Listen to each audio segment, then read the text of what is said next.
All right, guys, welcome back. I'm your host, Tom Caffarella, Agent Investor Podcast. I've got a special guest on today, Jas out of Toronto. Hey, what's going on, my man? I'm good, Tom, man. Thanks so much for having me. As a fellow content creator, I know how hard it is to get guests on, make sure technology is working, then start editing and distributing all the videos and the podcast audio platforms and all that. And so kudos to you, man, especially in a time that we're all in right now at the time of this recording anyways. It's there's a lot of negativity out there, so we need more people like yourself putting out positivity and that beautiful smile. Obviously your listeners can't see it, but your viewers are blessed by it as well. Cool. So yeah, we were talking a little bit before you jumped on, about, agents being investors, and you were like, hey, hold on, let me stop you there because I got a lot to share. And we're kind of going into some of the meat of the conversation. So yeah, I was talking about how I got started as an agent, then became an investor, kind of realized the power of the two of them together. And you were saying you've got a team of 40. So wind back the clock a little bit. Like what got you interested in real estate? When did you get started and all that good stuff? Yeah, so I right now, as you mentioned, I manage a team of actually 56 in total, 45 real estate agents, and then the rest are support staff that really truly are the giants in our organization. But for me, sales, Tom, I mean, it's been in my blood.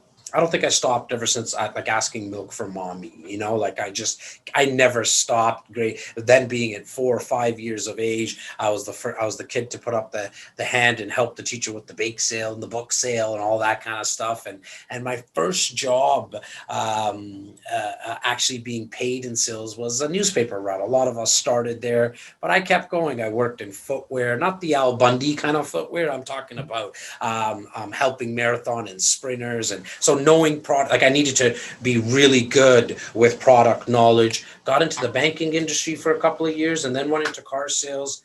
At that time I started, I was probably, I'm 39 now, so I was about 18, 19 years old in car sales, making good money for an 18, 19-year-old who lived with his parents. I also watched my parents rent out their basement apartment. Every single home that they lived in, rented out the basement apartment. My father, his whole life was a taxi driver. My mother, her whole life was a factory worker. And so there's three sons. I'm the youngest of 3 sons. And not that we had everything, but we also didn't grow up with nothing, right? And the way that they offset a lot of the expenses was by renting out their basement apartment. But I had a couple of family members and friends that I saw own properties and rent them out, and just hearing stories, I was like, you know what, this car sales thing definitely has a ceiling. As I watched my colleagues be in the business for 20, 25 plus years, they hit kind of a ceiling in terms of income. I started to think, maybe I'll start learning about investing into real estate. Signed up for the course. I'm thinking I'm going to learn how to invest in real estate. It's all about how you don't, to make sure you don't get sued as a salesperson. It all kind of start to fit together. In a 30-day period, I sell 4 cars to real estate agents. Amazing people, still speak to them till this day. But 2 of them, like English was like their 3rd language. For any of your viewers and listeners outside of my city of Toronto, I mean, Toronto is like one of the most multicultural cities in North America. Very, very comparable to like a Manhattan, for example. It's almost like we call it baby Manhattan.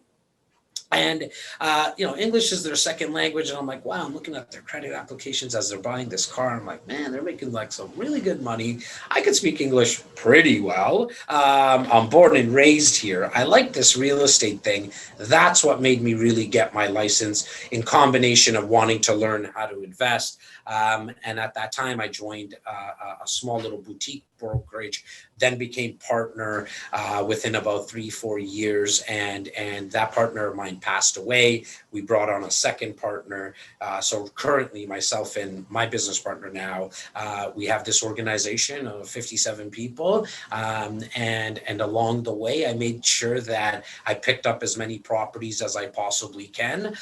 You and I were talking about it off air. You mentioned it. And that's when I kind of was just nodding my head and saying, let's get started with this podcast, because I you were preaching to the choir. Like, true wealth, in my opinion, specifically for real estate agents, is not made by the commissions that you get in real estate. That's great to pay off, to help pay you off some expenses of yours and living expenses, but true wealth is created by investing into real estate. Yeah, it's interesting because like I can't. You're bringing up something that I kind of forgot about my childhood, which is that my parents they had a two family and they had a basement unit. So growing up, my parents did not make a lot of money at all. They made very little. But it's interesting because we were able to live in a decent area, and now I'm thinking back to it, because I always talk about like when I got interested in real estate investing, and now I'm thinking about this, even going back even a little further for me, like we always had tenants. We had tenants in the basement, we had tenants on the top floor, and we were always in the middle. And I don't think my parents really ever thought about themselves as investors in any capacity, but at the same time, fast forward 30 years, they've got a house, a two family with the basement in a nice area that's worth close to $1 million now, paid off, and they probably wouldn't have been able to even afford owning if it wasn't for those two other tenants. So it's interesting that you kind of had a little bit of a similar story there. You got into car sales, and then what age were you that you actually got into real estate sales? I got licensed when I was 23 years of age. So Okay, I'm at it for 16 years now. cool. So when you were first getting in, you talked about being interested in investing. What were you doing on the sales side in the beginning years? Like what type of deals were you working on? Did you get off to a fast start or a slow start? Like what were your first couple of years in sales like? Yeah, so a slow start to answer your question. The first year I probably did about 8 transactions.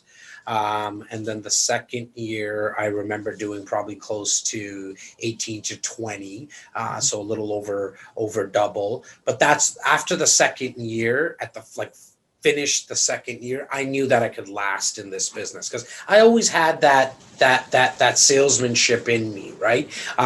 What I come to realize in real estate that was different than any other industry that I was ever a part of was that you needed to have more patience as a Yeah, salesperson, right? yeah. Because in car sales specifically, your window is like an hour. Yep. You know what I mean? And then maybe 3 4 days later, where you're hoping that the customer will come back. Right. Yeah.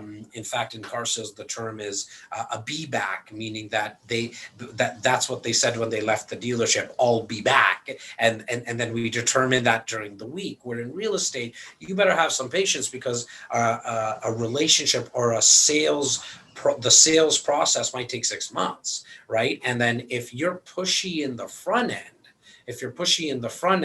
you might lose this relationship. And so what I train my team and any salesperson right now is actually to remove the friction. Focus in on ways that you can remove the friction in that selling process, in that process of them doing business with you, where you don't even need to be a good salesperson. Just make it easy for people to buy. And don't get in their way, don't get in your own way by trying to manipulate and handle objections. I get all that old sales training stuff, and it's good, but at the end of the day, people are not hockey pucks, like you can't stick handle them. And yes, you might have some scripts that work well, but the problem is the other person doesn't have that script. And so when you add emotions to the process, you got to be someone, in my opinion anyways, to educate, lead with education, and then allow the client to make a quality informed decision. And look, that all that, and obviously getting lucky along the way, and then producing a massive amount of content starting 3 years ago to the tune of 20 to 23 pieces a day now on all the platforms. I'm proud to say my team's up to a little over 700 transactions a year for the past 3 years, year over year. And I don't tell people to impress people by any means, Tom. I'm really wanting to impress upon where the data's coming from and to give people more context. And out of that 700, I mean, I'm able to do I'm able to do 200 out of that 700 right from this desk in a t-shirt in a hoodie because I decided that's how I'm going to design my business. Yeah. So I mean that's freedom, right? Being able to do what you want when you want, and I love it. So so you got off. I mean, you didn't get off to that slow of a start. I mean, some people struggle much more than that, and you were very young too, which is another kind of obstacle I'm sure you had to kind of overcome. So, you got into the business whatever, 23, 24. By a couple few years later, you kind of knew you were going to make it in real estate. You knew it was a career for you. What point along that trajectory did you start to think, okay, I'm ready to invest in real estate? And like, what was your first kind of investing deal like? Yeah, so I, I mean, obviously, we all have said this, and you and I would be probably billionaires if we got a dime for every time we heard the term "I wish I had," right? But I definitely should have bought the first day I got into the business, Yeah. but I didn't. I got in year four. Is when I bought my first property. And so once I started to realize that I'm going to be in this business, I feel comfortable that I can do enough transactions to just pay the bills and then wait for the business to get built. And that's when I'll start to make more profit. But I started to then look at income properties and investment properties. I'm a very, very lazy investor. And what I mean by that is I'm lazy in the sense of I don't want to do too many things hands on. Um, more because that's just not my expertise. I stay in my lane. You see a bunch of shelves behind me here. My VP Laura Stewart had to put all this stuff up. I mean, everybody knows you do not want to put a hammer in Jazz's hands. It's not my skill set. And so the route that I decided to take was more from a new build slash pre-construction type of investment, because here in Toronto, and I'm sure it's quite similar, like kind of all over North America, with some slight differences, but here in Toronto, you have to put down 20%. It's the guidelines, the lending guidelines and lending requirements. But when you do a new build, you get a 3-year period from when you buy something, if it's a high rise, to when it actually gets built. You get a 3-year period to put that 20% down in installments. So it was a no brainer for me, because I also didn't have at that time, average price point was probably about $400,000.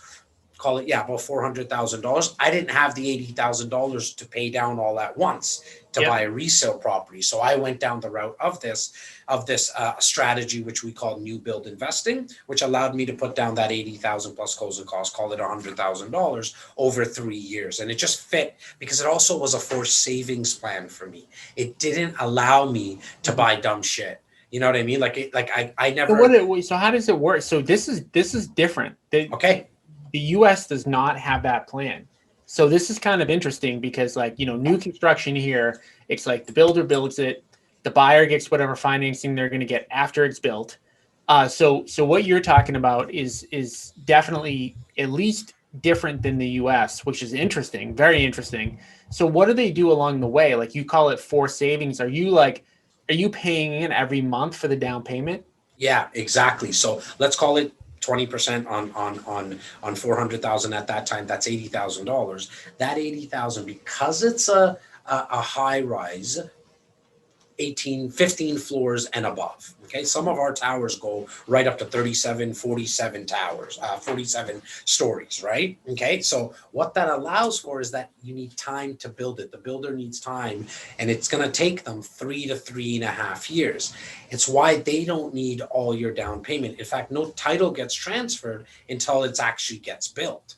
Mhm. And so that $80,000, what they need is 10%. So they just needed 40,000 in the first year. The reason being, because once they get their 40,000, their 10%, they're now going to get their construction financing from their financier, Mhm. from the lender that's going to give them the money to construct this building, to build this structure. As long as they get to that 10%, they're going to qualify for the construction financing. They're going to start to break down ground and build. So now I'm into it as the investor for $40,000. Year 2, I'm going to put down 20,000. Year 3, when it gets built, I'm going to put down my final 20,000 to get me to the $80,000. Now, I'm not getting any rental income from that as an investor, obviously, because nothing is built. But what's happened, especially if it's 300, 200 units in the building, the builder forces the appreciation by the allocation of these units. So if it's a 200 unit building, they're going to allocate anywhere from 25 to 30 units. That's the gold, platinum. That's the like that is the allocation that you as an investor want to buy in. Because the second allocation of 25, 30 units, the price has just gone up by $25,000. Mm-hmm. The third one, another $35 to $40,000. So here's your return on your investment. Remember I said that I only had to give the 40,000 in year one? In year one, the builders also force the appreciation, just for easy math, by 20,000, let's call it. It's more than that, but let's just say it's 20,000. I made a 50% return on my money. I gave 40,000, right? And so that's how the money gets made in new build. It gets built, and then I take possession. That's when I get the mortgage. That's the other huge benefit with this strategy, is that I don't have to get a mortgage when I purchase it. I got to get a mortgage when I close on it. Allows me to be flexible. When I was speaking about forced savings, the reason I mentioned that is because I know in year two I had to put that 20,000, which was always on my mind. So when I thought about, let's go on an extra vacation, I was like, wait, I got to put that 20 G's down underneath my pillow first, then we can go on vacation, right? So that's why I made it more of a forced savings plan. Yeah, no, very interesting. And I think like every time we have a guest on, I think the thing that's so interesting about it is, yeah, there are definitely commonalities amongst like different ways that people invest, but you always learn something different way to do it, different market. Every market has different like niches where you can kind of like make money. And I think that's a really interesting one. So that was your first deal, right?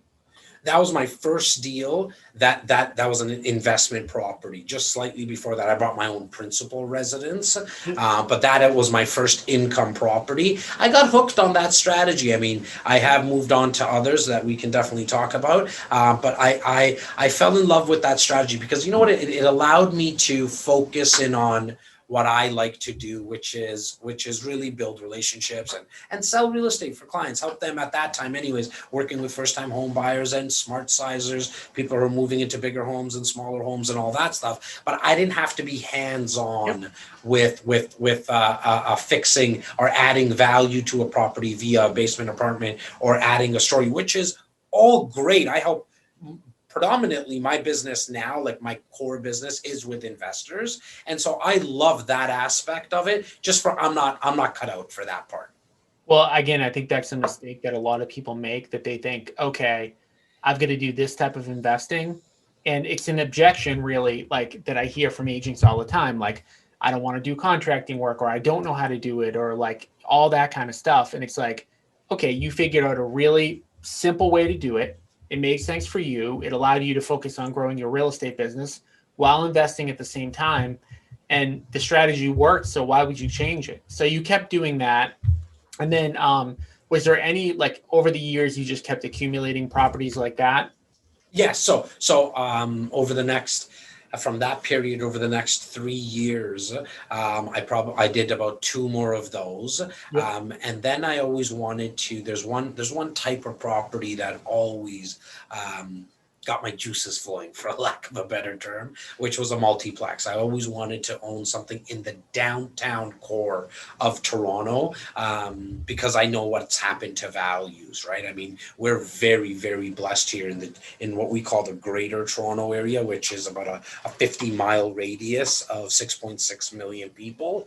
And what's happened in the last 100 years here is every decade values have doubled on average. We just went through a spurt of, in the last 3 years, last decade, we've seen about a 3.5x. And so I know what happens specifically in the downtown core. Same thing where you're from, really right across the world. If you look at the downtown urban areas, we know what's going to happen with values. That's where people want to live. And it was a multiplex that I wanted because of economy of scale. And so I picked up an 8-plex along the way, which is actually 6 years ago now. So this would have been year 10 into into my career. I picked up this multiplex, eightplex for slightly under $2 million. It's now worth a little over 4.7 million. We've rented it out. We've refinanced it. I say we because to do that and to get involved into that, I did do it as a joint venture with 6 other people. Yep. And so, to your point earlier, Tom, about excuses. I mean, I hear it all the time, not only from agents, but I also hear from clients and vice versa. I got to put down $120,000. I don't have $120,000. And then they move on. Yep. But, I mean, doesn't take a lot, right? It's just like, yeah, that's nobody said you needed to have $120,000 by yourself. Do you have 60,000? Great. Now we need to get another $60,000. You could find one other person, or you could find 10 people with 6,000, or 6 people with 10,000, or 2 people with $30,000 each. Like, there's a lot of ways to look at it, right? And so if you're listening and watching right now, I guess what I'm really wanting to articulate, if you want to invest in real estate, get rid of the excuses, because there's really none. I mean, people before you have done it, all you need to do now is not reinvent the wheel and understand that success leaves clues, and you just got to follow them. Mm-hmm. Yeah, I love it. I mean, you hit on one of the biggest objections, which is like, I don't want to renovate homes. But really the biggest one is the one you just mentioned, like, I don't have the money. And that's one I hear all the time. And there's so many different ways to creatively finance, and, partnering with people is one. There's so many other ones as well. I mean, I think, the big thing that I always talk about is, like, you don't have to invest in a million properties, but if you talk about that one that you just talked about, one purchase over a couple $1,000,000 worth of equity over the time that you've owned it, maybe $1.5, $2 million of equity in a brief period of time. And not every deal is going to be like that, right? Like, you bought it at a great time, but you bought the right type of property, you held, it's all leased out. How are the rent to price ratios there? Like would you cash flow on that property right now? No, not right now. So if you're picking that up for 4.7 million right now, that eightplex, you're not gonna cash flow. You're gonna be in a negative cash flow with your 20. I mean, an eightplex here, the lending requirements are gonna be closer to 25% down. So even with 25% down, you won't cash flow. So you're gonna be negative about $400 to $500 a month on that property. Okay, but you were positive cash flow. Oh, definitely. Yeah. Well, because our rents go up. Pre-COVID, our rents were going up 11% year over year. See, we have a massive shortage of homes here. We have a little over 150,000 people coming into our city year after year. For that 150,000, we need 50,000 households. And on the best year ever on record, we've done 37,000. We're on an island here, right? South of us, we have Lake Ontario.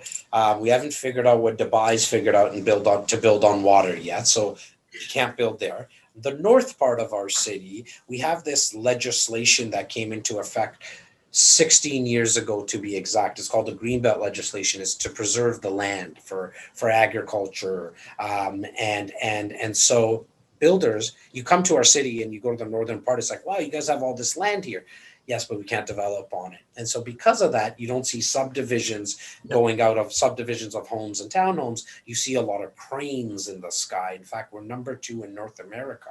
I apologize. Number 1 in North America, number 2 in the world. So only Singapore right now with the amount of cranes in the sky. It's why we do a lot of condos here, is because we can't build outwards. We can only build upwards. And so because of that, we see what happens with values and specifically rents. Rents are definitely going up. So we were cash flowing. I was talking more about the fact that if you purchase that property right now, you wouldn't be cash flowing. You'd be negative around that $400 to $500 a month. Yeah. No, it's interesting. And then even just talking about like the differences in locations and really knowing like where you're investing and, why you're investing there. And you've got to be a student of the area that you're investing in, because everywhere is different. Like what you just told me is again, very unique to where you're geographically sitting. So if you know that you've got those demographic trends of people coming in, and you also know at the same time that it's impossible for them to keep up with the amount of units that they need to add, you're in a pretty good appreciation position there. And I'm in a market, Boston, where at pretty much everything that's within 30 minutes of where I sit has been built. And the zoning regulations here, it's pretty tough to get, approved to build anything else within my area. So it's got kind of a similar thing going on. But what's happening in my area is that Boston itself is kind of expanding and people are going further and further from the city. So it's like everywhere is just different. And you've got a definitely interesting kind of, location there. And then you've obviously got different lending than us. We've got much different kind of lending situations, but so you continue to accumulate the single families. You bought this eightplex, and then have you kind of stuck to like the single families and units like that, or are you doing anything else now, or plans to do anything else on the investing side? Yeah, so we did pick up a piece of raw land on the east part of the Greater Toronto area, in an area called Durham. Again, knowing that zoning regulations were changing. So when I was just listening to you speak about really understanding what's happening in the geographical area that you're in, it's so important, because we came to understand that a certain pocket in this on the east part of our city is going to be changing their zoning regulations and allow for high rises. We happen to have an opportunity where we could pick up a piece of land. We couldn't build on it. So I don't advise a lot of people to do this, because you got to be able to stomach no rent coming in and covering the costs of just keeping the land and the carrying costs. But now we have offers on that land, which we purchased about 5 years ago, exactly 5 years ago. And so now we have offers on that from developers, because they actually want to build on it. But other than that, I just kept on going down the new build condo route, because it allowed me to really start to focus and hone in on building out my real estate business. Yeah, absolutely. So tell us a little bit about that. Like, obviously your real estate business itself has grown. How have you been able to kind of do both at the same time, grow the rental portfolio and invest and build a pretty significant sized team and doing, close to 800 deals a year, or maybe you said over 800 a year? No, so we're a little over 700 to be exact. Yeah. But it just scaling through people, Tom. I mean, I get that question a lot with podcasts that I do, and just in general, from the agent community, and I tell them the same answer, which is I decided that every single dollar of mine, after my two little kids, my wife, and I were fed, it's all going back into the business. And I'm gonna stop you there, because I think this is something that people don't understand. People think, okay, you're making all this money and you're spending it, or you're doing something extravagant with it, or you're putting it in the bank and not sitting on it. You're investing back in your business every penny that you basically have. And that's something that I did like for years and years and years, until I was like, okay, now I've got enough money coming in that I can't even invest more back into my business. I can't keep up. But so you're doing that, still pumping like money back into growing? Every dollar, man. Yeah. Every dollar. Now, not that there's anything wrong with the fancy watches and cars and all that kind of stuff. I'm not here to tell anybody how to live, and I just don't judge people. That's not who I am. But I was never into that stuff for a very long time. And what I mean by that is that I like nice cars. I used to work in the car business, as I mentioned, right? So I know cars. I did luxury, like I did the luxury market. I had this little stint with watches. I thought I was gonna collect some watches and stuff like that, right?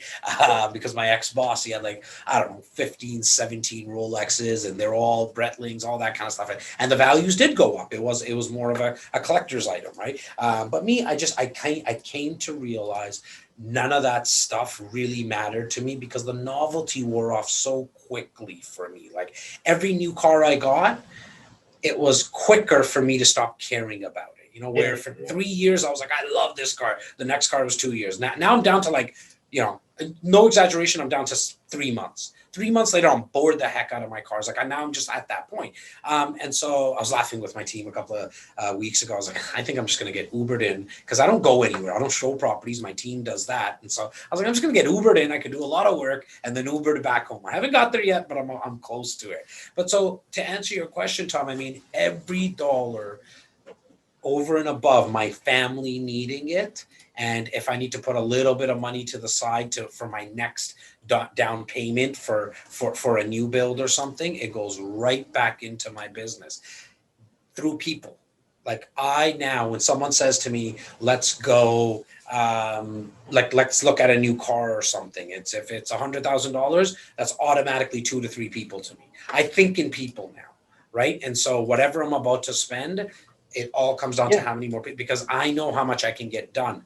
I also know that I need them. I need people because I suck at 97% of things, like for real, or you know what I mean? So I'm only really honing in on my 3% of skill set that I've acquired or mastered. And I'm very humble about it. Like, I think I've mastered the art of sales. I would be an idiot if I didn't pick up on some patterns over 26 years of doing it. You know what I mean? So this is not me trying to boast or flex by any means. It more comes from the perspective of, I just know what I'm not good at. And so I delegate it. Like, so. Well, one thing you said that really stuck out at me, I was going to stop you, but then I let you keep going, was, you have like 40 something agents, and like, I think you said like 20 something support staff. 20, was it? 20? No, 11 support staff. 11 support staff. That's a lot of support staff for that amount of people. So you obviously you're not just leveraging yourself out. You've got to be leveraging your team out too. Oh, 1,000%. I mean, I haven't touched a computer. Most brokerages that have like 200 people don't have 11 support staff. So you know what I did? I took my whole team and my whole organization under another brokerage. Yep.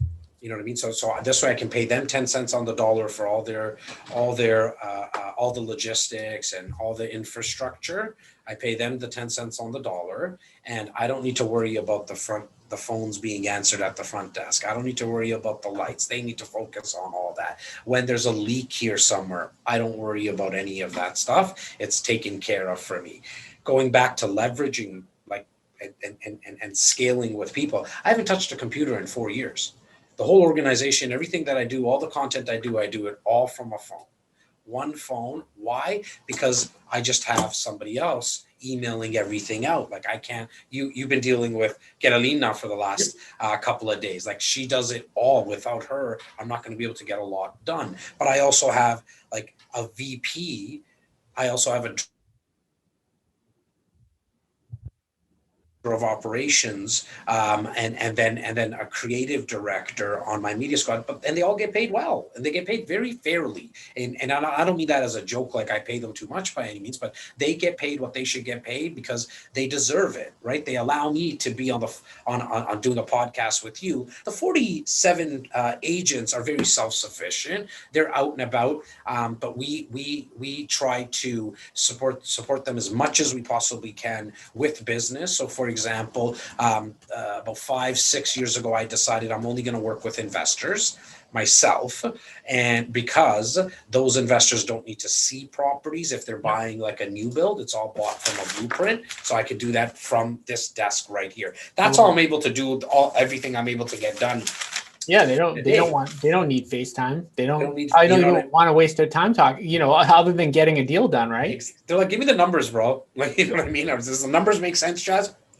Yeah, why do you like it? Done. Okay, we want to move forward. But when a client wants to sell their home or a client wants to buy a home, then they just work with one of our agents. And that's what they're there for, and to service our clients in that sense, service their own clients. And we got a pretty cool deal set with each other, with ourselves and the agents. And that's why that, I believe, is chugging along. But I'm very, very big on culture. I probably spend about 40% of my day just checking in on my team. Like, I know that support staff, the ones that are with me on a day-to-day basis, that 11, I know from the second they walk into this office how their evening was.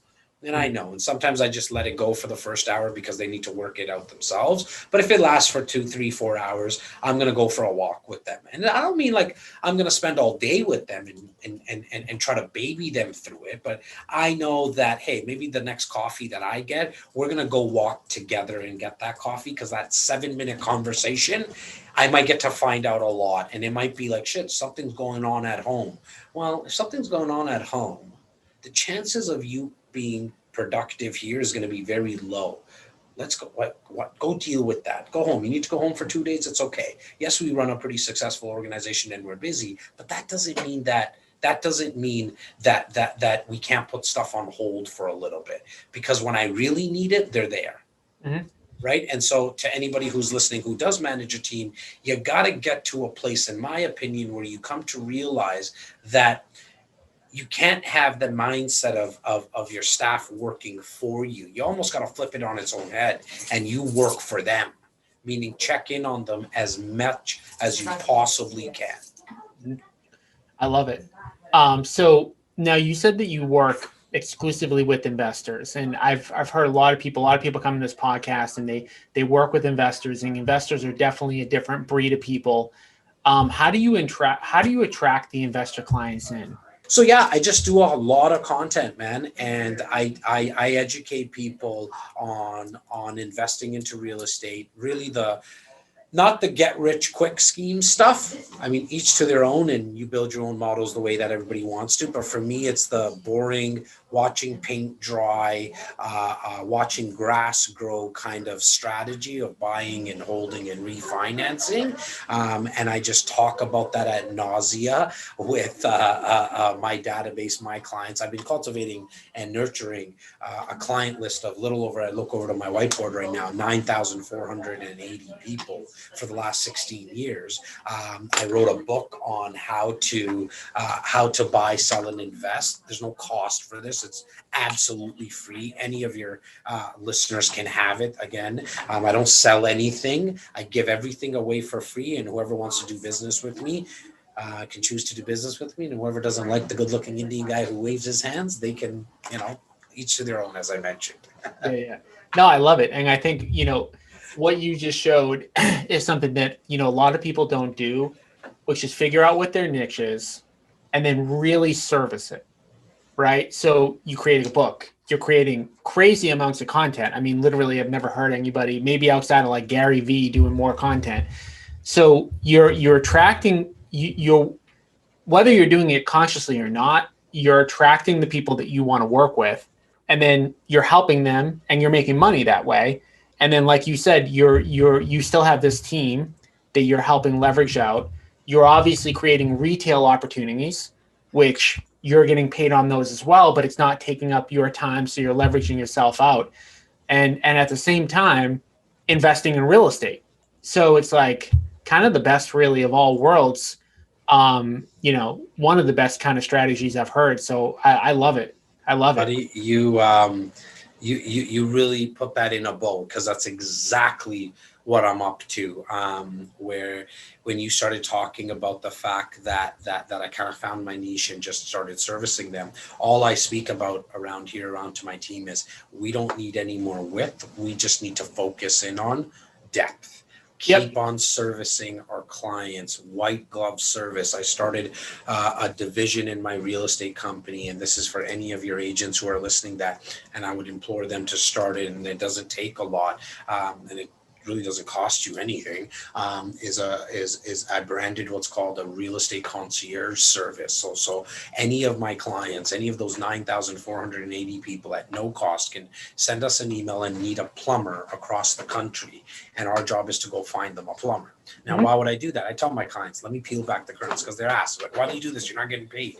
Well, because you're calling me.